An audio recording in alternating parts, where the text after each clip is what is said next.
Esselamu Aleyküm ve Rahmetullahi ve Berekatuhu. Bugün Tiflis kardeşleriyle görüşmek beni çok sevindirdi hakikaten.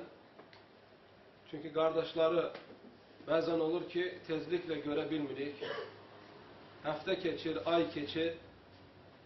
Yolun uzaklığından itibaren ve bazı kardeşlerin meşguliyetinden itibaren görürsen ki her zaman tez görüşebilmirik. Allah hamdolsun, Allah'a senalar olsun ki kardeşler, bizlerden güc ve güdret olmadan Allah Teala bizleri tekrar bir araya gelip birbirimizi görmeyi, ehval ruhiyemizi soruşmağı Allah Teala bizlere nasip eyledi.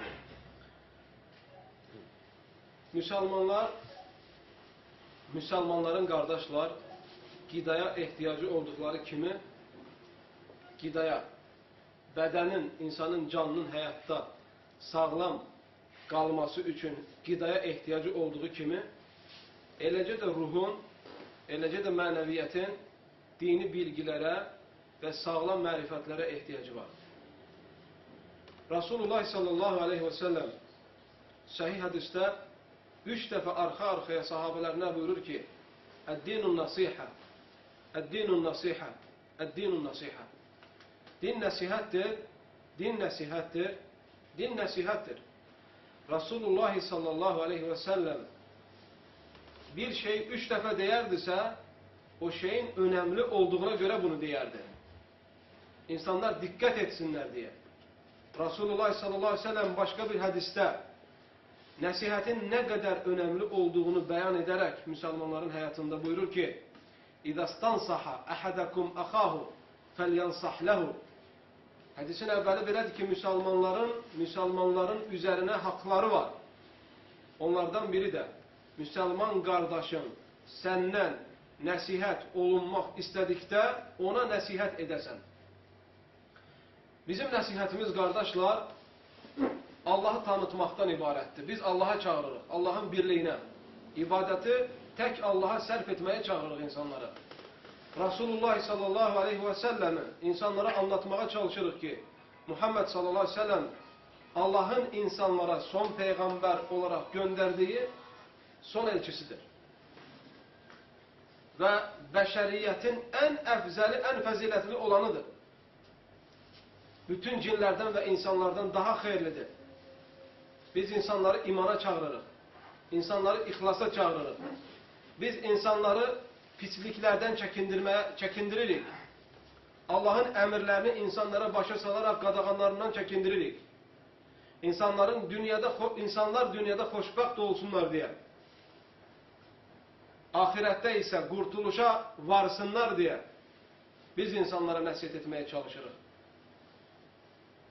Çünkü insan ne kadar zikirden, ne kadar Allah'ı tanımaktan, ne kadar şeriatı bilmekten ve onu tetbik etmekten ve dini marifetten ne kadar insan uzak olursa o kadar hayatta sıkıcı, hayatta sıkıntı yaşayır. Malı olsa, pulu olsa, vazifesi olsa, gücü olsa o kalbindeki sıkıntıyı def eleyip atabilmir. Varlı insanlar var, milyarderler var, intihar edir, özünü öldürür. Vazifeciler var, tarih buna şahittir. Xüsusən də bu zamanada medyanın inkişaf elədiyi bir zamanada bunu biz tezliklə bizə də çatır bu xəbərlər ki, filan vəzifəçi özünü intihar etdi, öldürdü. Və yaxud da filan güclü, fiziki baxımından güclü olan, sportla məşğul olan kimsə özünü vurdu, öldürdü. Bu onu göstərir ki, insanın içində olan xoşbəxtlik və huzur əldə etdiyi puldan və yaxud da fiziki gücündən və yaxud da siyasi vəzifəsindən ibarət deyil. Zikirden uzak olduğuna göre bedbaxtdır bu insan. Allah Teala Kur'an-ı Kerim'de buyurur: "Men a'rada an zikri fe inne lehu ma'işeten danka ve nahşuruhu yevmel kıyameti a'ma." Kim beni tanımaktan, bana ibadet etmekten, beni yad etmekten, beni zikir etmekten üst çevirerse biz ona sıkıcı hayat vererik. Sen rahatlaşabilmezsen. İçki içmek, restorana gideceksen ki içki için, belki rahatlaşıram. Sen rahatlaşabileceksen. İçki içeceksen yine derdin kaydacak. Yine fikrin kaydacak. Yine kederin kaydacak. sigaret çekeceksen yine çıkmayacak canından. Gidip raks edeceksen, oynayacaksan, atılıp düşeceksen yine canından çıkmayacak. Ne için? Çünkü alemlerin Rabbi olan Allah senin kalbine rahatlık koymayacak. Çünkü senin kalbin Allah'ın zikrinden boştur. Senin kalbinde Allah korkusu yoktur. Sen Allah'ın şeriatine hürmet etmirsen, hiçbir yolla da xoşbəxtlik tapabilmeyeceksen. Çünkü Allah bunu Kur'an'da deyir ki, kim beni hatırlamaktan üst çevirerse, beni hatırlamağı unudarsa, biz ona dünyada sıkıcı hayat vererik. Bu ahirette de onu kör olarak həşr ederiz. Qabağını görebilmez. Qabağını görebilmeyecek. Hara geçse vuracak başını. Diyecek ki, ya Rabbi ben dünyada görürdüm. Beni niye kör olarak həşr elədin? Qale Rabbi lima haşartani a'ma ve kad kuntu basira. Ey Rabbim, ben görürdüm axı beni niye kör həşr elədin? Allah Teala diyecek ki, ona göre ki, sana ayelerim geldi, sana delillerim geldi, sana şeriatı anlatanlar oldu, sen onlardan üst çevirdin, ona göre ben seni kör olarak həşr elədim. Hakkı görmedi senin bu gözlerin. Allah'ın kitabını görmedi senin bu gözlerin. Resulullah'ın sünnesini görmedi senin bu gözlerin. Ona göre ele gözler layıktır ki kıyamet gün kör olarak həşr olunsun. Hayat, muhterem kardeşler, insanlara verilen sadece bir fırsatdır. Sen xəstələnmiş bedenini afiyetine qaytarabilirsen inşallah. İtirmiş pulunu kazanabilirsen, köynəlmiş paltarını giyebilirsen, ama hədər ettiğin elimini, ömrünü sen qaytarabilmirsən. Ömrü qaytarabilmirsən. Ömrü Allah Teala verdiyse, o her saniye seni azalır. Attığımız her adım bizim, şimala da, şərqə də, qərbə də, cənuba da, dünyanın harasını istəyirsən gedək, ancaq attığımız adımlar bizi qəbrə aparır. Qəbrə tərəf gedirik sadece. Ahırda ömür bittiği zaman açılmış qəbrin içine düşəcək. Allah Teala Kur'an-ı Kerim'de buyurur. Dünya hayatı aldatıcı, oyun oyuncaktan başka bir şey değil.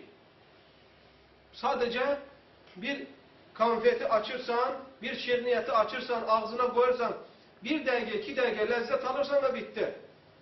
Bütün dünya elədir kardeşler. Bütün dünya elədir. O sevincin, o lezzetin ki ahırı acı ve kederdir, o sevinçte aslında fayda yoktur. Yani sen bu dünyada, olabilsin ki 2 günlük dünyada biraz lezzetli ömür göresen, ama bil ki ebedi hayatta çok pişman olacaksın. Çok pişman olacaksın. Allah Teala imansızlara ölüm geldiği zaman durumları ne vaziyete düşür bize haber verir Kur'an-ı Kerim'de. Allah Teala buyurur, inanmayan insanlar hakkında onların birine ölüm geldikte diyer ki ya Rabbi, bakın bu dünyada biz görmüşük kardeşler, atılıp düşenleri, özünden razı olanları, ölümü unutanları, Allah'ın qabağında hesap vereceklerini inkar edenleri görmüşük. Ama ölüm ki gelecek, onların hamısının dediği bir söz olacak. Ey Rabbim, belki bize biraz mühlet veresen, ömrüm biraz uzatasan, geri qaydam namaz kılam, oruç tutam, geri qaydam terk ettiğim salih amelleri eden. Allah Teala der ki kelle, hiç zaman o dediği şey olmayacak. Onun dediği boş sözden başka bir şey olmayacak. Allah Teala bizlere mühlet verir kardeşler. Bizlere mühlet verir, fırsat verir. Ki bu dünyada kazanak, bu dünyada Allah'ı tanıyak, peygamberi tanıyak, halal nedir, haram nedir tanıyak. Bakın, defne olan insanlar kefenden başka bir şey yapabilmir. Her şey kalır burada. Tezli, gençli bizim dövrümüzde gelecek. Bizden evvelki insanlar öldü gitti, biz de öleceğiz, bizden sonrakiler da. Ham ölecek. İbret ölmekte değil, ibret kimin nece ölmeyindedir. İbret insanın uzun göde yaşamasında değil, insanın nece yaşamasındadır. Hayatın neyin üzerinde olmasındadır. Bunu anlamak lazımdır.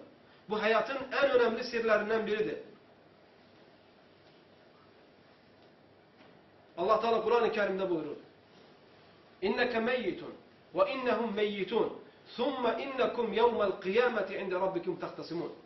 Ey Muhammed sallallahu aleyhi ve sellem, sen öleceksen, Resulullah'a der Allah Teala, sen öleceksen, senden sonra gelen bütün insanların hamısı ölecek. Sonra hamınız Allah'ın kabağında durup hesaba çekileceksiniz. Başka bir ayette Allah Teala buyurur. Efe in mitte fehumul halidun. Eğer sen ölersense, onlar öyle güman edirler mi ki hayatta kalacaklar? Herkes ölecek. Kullu nefsin zâikatul mevt. Hamısı, bütün canlılar ölümü tadacaktır. Allah Teala başka bir ayette buyurur. فَمَنْ زُحْزِحَ عَنِ النَّارِ وَاُدْخِلَ الْجَنَّةِ cennete فَقَدْ فَازْ وَمَا الْحَيَاتُ الدُّنْيَا اِلَّا مَتَاعُ الْغُرُورِ. Kim oddan uzaklaştırılıp, Allah'ın cehenneminden, Allah'ın azabından uzaklaştırılıp, cennete dahil edilerse, o insan asla kurtuluşa varan insandır. Dünya aldatıcı oyun oyuncaktan başka bir şey değil.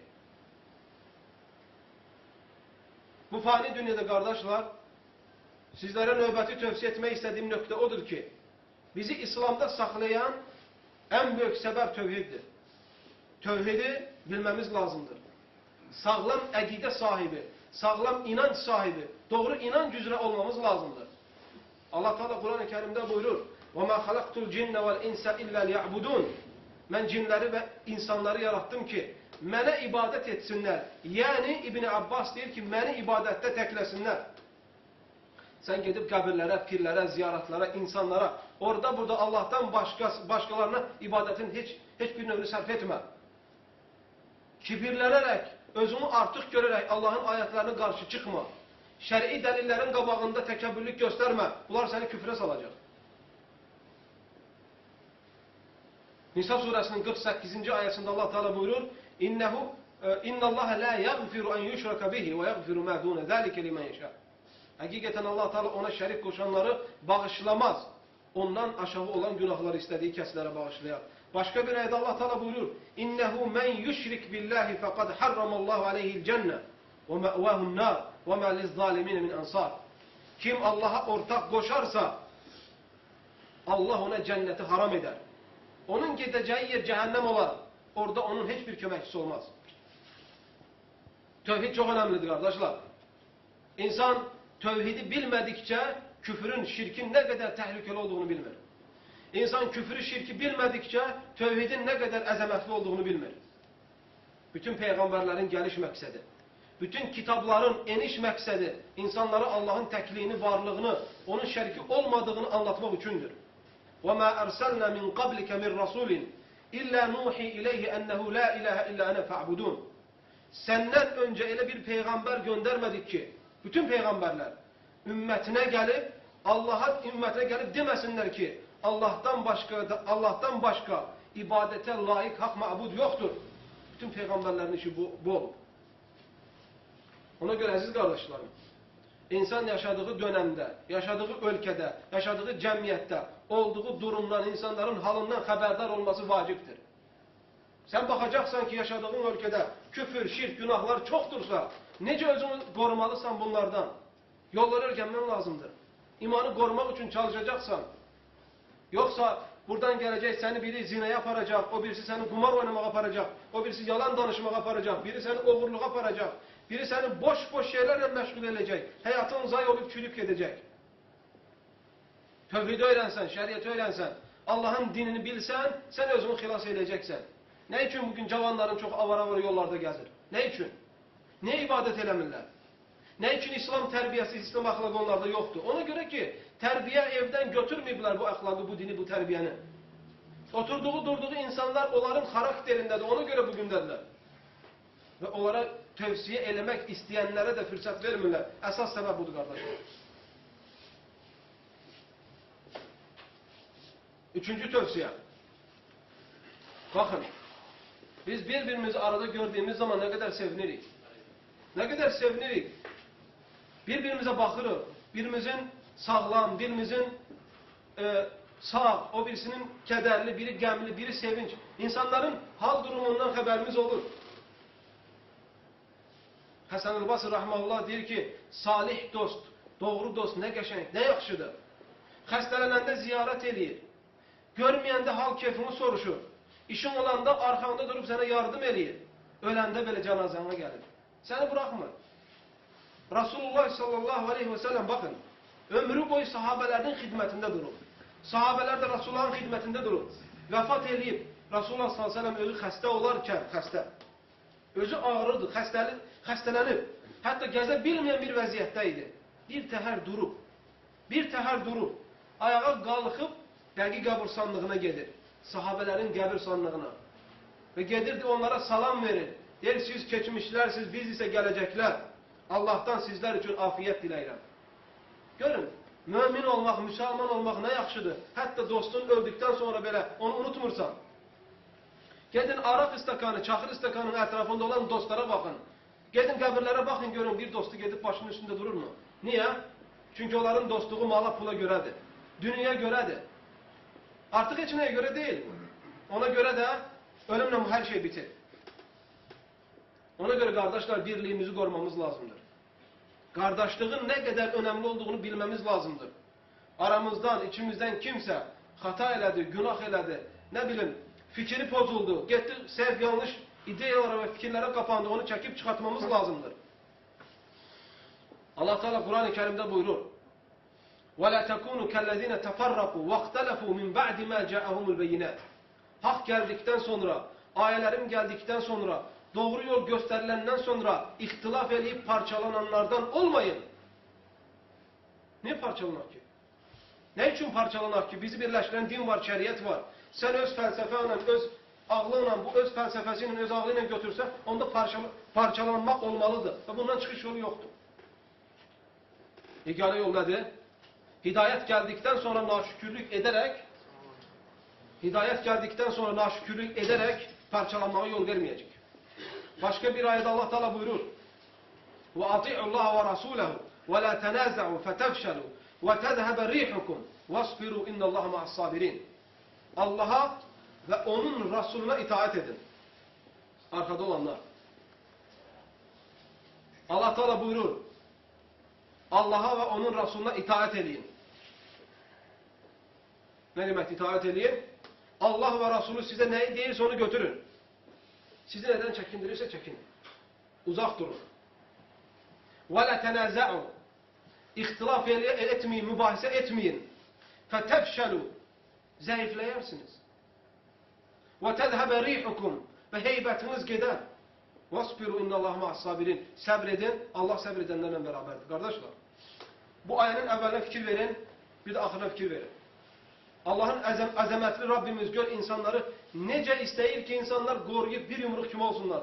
Allah Teala buyurur ki Allah'a ve onun Resulüne itaat edin, parçalanmayın, zayıflayarsınız, heybetiniz gider. Mənası odur ki, kim Allah'a ve onun Resulüne itaat etmeyi terk elədisə, mütləq ixtilaf eləməlidir, zayıfləməlidir ve heybəti getməlidir.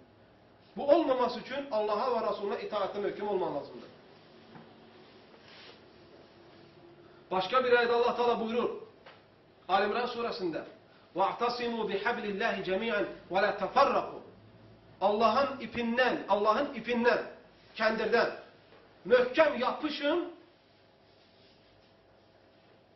وَاَعْتَصِمُوا بِحَبْلِ اللّٰهِ جَمِيعًا وَلَا تَفَرَّقُوا Möhkem yapışın ve parçalanmayın. Yani bugün kardeşler gelin bunu bir hissi bir misal çekek buna. Hissi bir misal çekek. Yani burada bir büyük bir kendir sallayırız aşağı, kendir sallanır. Ve altımızda bura bir adam benzin tökür ve başlar yandırmaya. Her taraf kapalıdır. Yegane yol üstünden kendir, dırmaşıp oradan çıkmalısın. Oradan o varyant, o duruma düştüğün zaman sen ne ineceksin? Kendirden bir barbağına yapışacaksın böyle. Öz balaca barbağına böyle tutacaksın. İki elinle yapışacaksın. Hatta bir adam seni kendirden kopartmak istese onu bırakmayacaksın. وَاَعْتَصِمُوا Arap dilinde fiillerin formaları var. 5 hərfdən ibarət olan, əmr formasında olan fiiller məsələnin səhtliyini göstərir. وَاَعْتَصِمُوا Bu fiil o formalardandır. Yəni Allah'ın ipindən elə belə gedib belə tutmuyor. Möhkəm yapışın. Möhkəm sizi oradan qoparda bilməsinlər. Yoxsa tutmasanız parçalanacaksınız. Ve parçalanmayın. Allah'ın ipi bizləri zəlalətdən ve bütün çirkinliklərdən qoruyan bir iptir kardeşler. Nedir o ip? İbn Abbas der ki o ip Kur'an-ı Kerim'dir. Ve başka tabiinlerden başkaları der ki o Allah'ın kitabı Resulullah'ın sünnesidir. Bundan tutmamız lazımdır. Resulullah sallallahu aleyhi ve sellem başka bir hadiste buyurur. İmam Müslim rivayet edilir hadisi.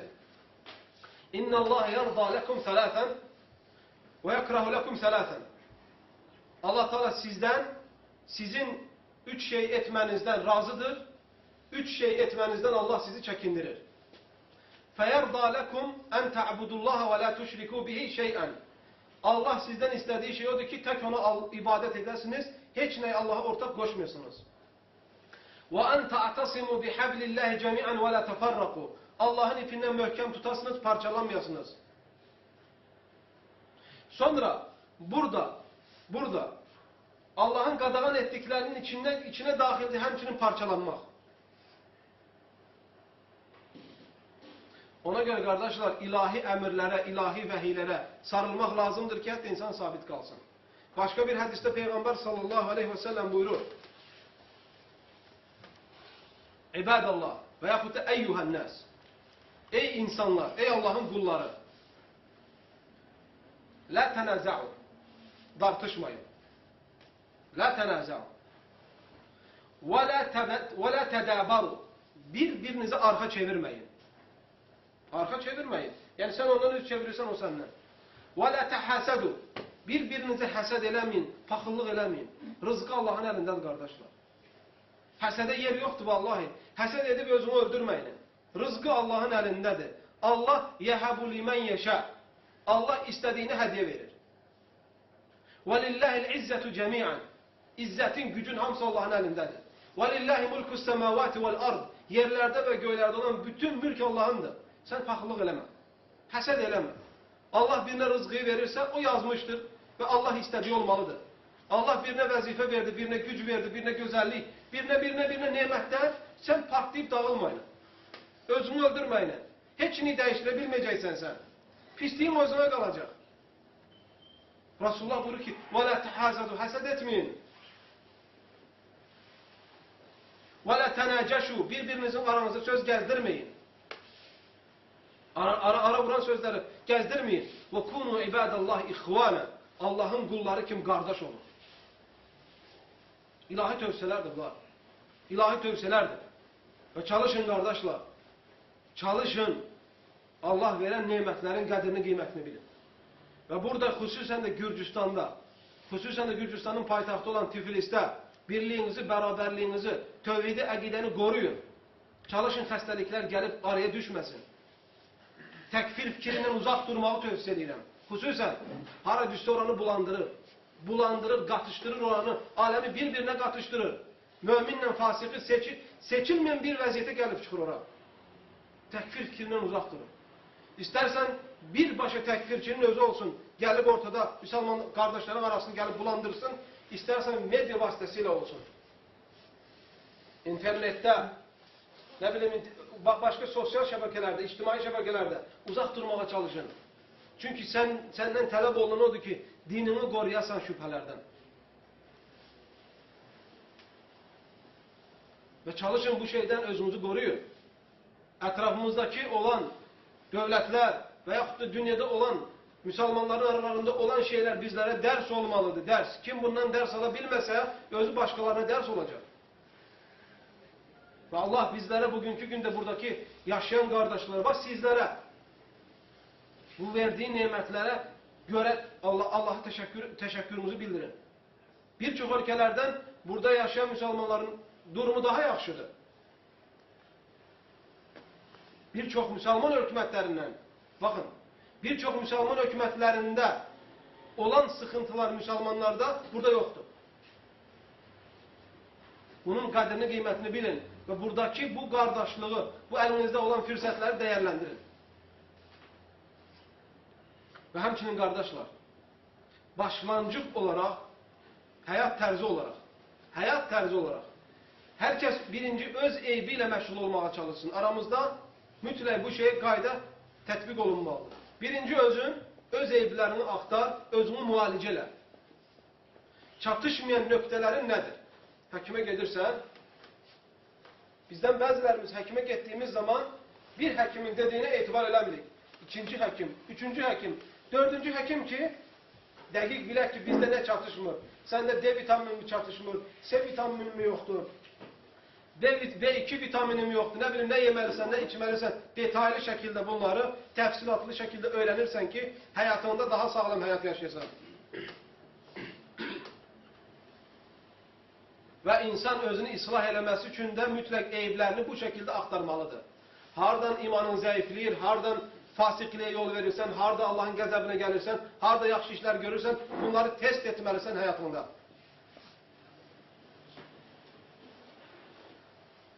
Muhammed İbn Sirin rahmeullah deyir ki, biz sələflər, Muhammed İbn Sirin tabeinlərin imamlarındandır. Biz sələflər belə anlayırdıq ki, kim insanların eyblərini axtarıb, başqalarının eyblərini axtarmaqla məşğul olursa, biz onu belə başa düşərdik ki, o adamın özü ən çox eybli adamlardan biridir. Həsən-ül Basri rahmeullah deyir ki, kim başqalarının eyblərini ancaq güdməklə məşğul olarsa, öz eyblərini düzəltməkdən məhrum olar. Və son olaraq, qardaşlar, bizim əxlaqa çox ehtiyacımız var. Vallahi deyirəm, bir insan namaz qılır, oruç tutur, bu kifayət deyil. Rasulullah sallallahu aleyhi ve sellem dinlə əxlaqı bəzi məqamlarda ayırır. Çünki bir adamda din ola bilər, namaz qılır, oruç tutur, zəkat verə bilir, amma əxlaq baxımından sıfırdır. Əxlaqa biz xüsusilə önəm verməliyik, necə ki Rasulullah sallallahu aleyhi ve sellem əxlaqı xüsusilə önəm verir. Rasulullah buyurur, İnne ekmelekum imanen ehasinukum ahlakan. İman baxımından ən kamil olanınız, ən gözəl əxlaqlı olanınızdır. Baxın, gerçeği diyeceğim kardeşler. Ben danıştığım zaman istəyirəm ki, özümüzdən başlayaq biz. Yəni, xəyallarla, və yaxud da uzaqdan belə umumi məlumatla islah olunmur. Xüsusi danışacağım. Və açıq danışacağım ki, bugün müsəlmanlarda ən çox çatışmayan nöqtələrdən biri əxlaqdır. Müsəlmanın müsəlmanla davranışı, müsəlmanın qeyri-müsəlmanla davranışı, müsəlmanların aralarında olan şeylər, çox əxlaqa ehtiyacımız var bugün. Peyğəmbər s.ə.v buyurur, sizə bir adam gəlib sizin qızınızı istədikdə, baxın ona, əgər dinindən və əxlaqından razı qalarsınızsa qızınızı verin. Rasulullah demir tək dinindən, həmçin əxlaqından. Əxlaqa, tərbiyə, mədəniyyətə, kulturaya çox ehtiyacımız var. Nə olsun ki, bir insan namaz qılır, oruç tutur, yolda şit hərəkətlər etməsi və yaxud da kimisi təhqir görməsi, kimdənsə özünü üstün görməsi və yaxud haradasa oturanda yəni ictimai bir yerdə səsini ucaltması və yaxud da kirli paltar geyinib arada gəzməsi, bu heç vaxt da zuhdun və yaxud da təvazükarlığın və yaxud da imanın əlaməti ola bilməz. Əxlaq mühümdür, qardaşlar. Və insan ən çox nəinki dili ilə, əxlaqı ilə insan çox dəvət edir. Həsən-ül Basri rahmehullah buyurur ki, Ud'un nəsə bi'a'malikum la bi'aqvalikum. İnsanları əməllərinizlə dəvət edin, sözlərinizlə deyil. Rasulullahın əxlaqını görən bir çox Məkkə müşriklər İslam'a girmişdir. Heç danışmadan. Bizim də bu Rasulullahın bizlərə öyrətdiyi əxlaqa ehtiyacımız var. Bütün əxlaqa xələl gətirən şeylərdən uzaq durmalıyıq. Bir qardaşı təhqir eləməkdən, bir qardaşın eybini açmaqdan, bir qardaşı küçümsəməkdən, bir qardaşa hilə qurmaqdan və yaxud da bir qardaşın eyblərini güdməkdən, qeybətdən, nəmmamlıqdan, oğurluqdan və zinakarlıqdan və pis dəndən, bu cür çirkin əməllərin hamısından uzaq durmamız lazımdır. Bunlar hamısı əxlaqdır. Bunlar hamısı tərbiyədir. Və eləcə də hətta maşında olsa belə, hətta avtobusda olsan belə, metroda olsan belə, yolda, restoranda, evdə, harada olursan ol, sən əxlaqını göstərməlisən. Çünki sən bir müsəlman kimi qeyri-müsəlmanların gözündə İslamı təmsil edirsən. Onlar sənə baxır, bax bu müsəlmandır, bunun əxlaqına bax, dini də budur. Ona görə çalışmaq lazımdır. Burada bir sir var ki, bəzi adamlar var, əxlaqı ilə dinə zərbə vurur. Bəlkə də onun əxlaqını görən insanlar İslam'a girmək istəmir. Səbəb ola bilərsən kiminsə İslamdan qaçmağına. Bugün insanların çoxu ayıra bilmir İslamla müsəlmanı. Amma ayıranlar yaxşı başa düşür. Nə deməkdir İslamla müsəlmanlar? O deməkdir ki, hər bir müsəlman İslamı təmsil eləmir. Yəni bu müsəlmandır, xatalar eləyirmi? Bu o demək deyil ki, İslamda bu şey belədir. İslam şamil və kamil, hər zamana və məkana uyğun olan saf bir təmiz dindir. Amma xələl müsəlmanlarda var. Ona görə qardaşlar, madəm ki, qeyri-müsəlmanlar bizlərə güzgü kimi baxır, İslam mədəniyyətini, İslamı təmsil edən kimi baxır, bizlərə diqqət etmək lazımdır bütün hərəkətlərimizə, bütün davranışlarımıza. Müsəlmanlarla da, qeyri-müsəlmanlarla da. Ailənin başda birinci, zövcənlə gözəl əxlaqla davran. Övladlarınla gözəl əxlaqla, tərbiyə ilə davran. Qonşunla gözəl davran, qohumunla gözəl davran, dostla, şərikinlə gözəl davran. Nə bilim, müsəlman qardaşlarla, qeyri-müsəlmanlarla dində nə tələb olunursa səndən onu o şəkildə yaşamağa çalış. Bu çox önəmlidir, qardaşlar. Və son olaraq, demək istədiyim nöqtə budur. Çalışın, bir-birinizi bağışlamağı bacarın. Bir-birinizi bağışlamağı. Bir adam haqqına girə bilər. Bir adam sənə zülm edə bilər nisbətən. Əgər müsəlman qardaşına baş veribsə, bunu şişirdərək, qəlbini kinlə, həsədlə, paxıllıqla dolduraraq yaşama yine. Belə həyat sürmə yine. Çalış, islah ilə qardaşını. Aranızda ixtilaf olduğu zaman qardaşlar bunu böyütməyin. Bunu böyütməyin. Yəni bugün gördüyümüz, elə deyək də, təcrübə ilə ilgili müşahidə olduğumuz məsələlərdən biri nədir? Bir adam bir adamla pis olduğu zaman onu gözdən salmaq üçün özünə dəstək yığır. O birisi bunu gözdən salmaq üçün özünə dəstək yığır. Və başlayır iki nəfər arasında olan problemlər iki dəstənin arasında olmağa çevrilməyə. Bu dinə xəyanətdir, qardaşlar. Bu dini öz mənfəətin üçün istifadə etməkdir. Ona görə belə etməyəcək. Ne edəcək? Bir adamla problem oldu, kitaba, sünni ilə bunu çözəcəksən. Çözə bilmədiyin zaman başqalarını qatma məsələyə. Özünlə sən onun arasında qalsın. Allah bizləri iştifadından etsin. Bilmədiklərimizi öyrətsin, bildiklərimizi əməl etməyi nəsib eyləsin. Bizləri imanlı, taqvalı və əxlaqlı bəndələrindən etsin. Allah Taala'dan diləyirəm ki, bizləri mömin olaraq yaşatsın və mömin olaraq huzuruna köçməyi nəsib eyləsin. Riyakarlıqdan, ikiyüzlülükdən və Allahdan qeyrisində nəsə olmaqdan Allah Taala bizləri xilas eyləsin. Allah Taala'dan diləyirəm ki, əziz qardaşlarım, bizləri, ailələrimizi, zövcələrimizi, övladlarımızı, valideynlərimizi və bütün müsəlmanları İslamda sabit eyləsin. Allah Taala'nın gözəl adları ilə, uca sifətləri ilə diləyirəm ki, bizləri bu İslam nemətindən məhrum etməsin. Müsəlman olaraq yaşayıb, huzuruna mömin olaraq köçməyi nəsib eyləsin. Sizlərə də təkrar təşəkkür edirəm. Allah razı olsun. Barakallahu fikum və sallallahu və səlləm və barik ala nəbiyyə Muhammed və ala alihi və sahbihi ecmaîn.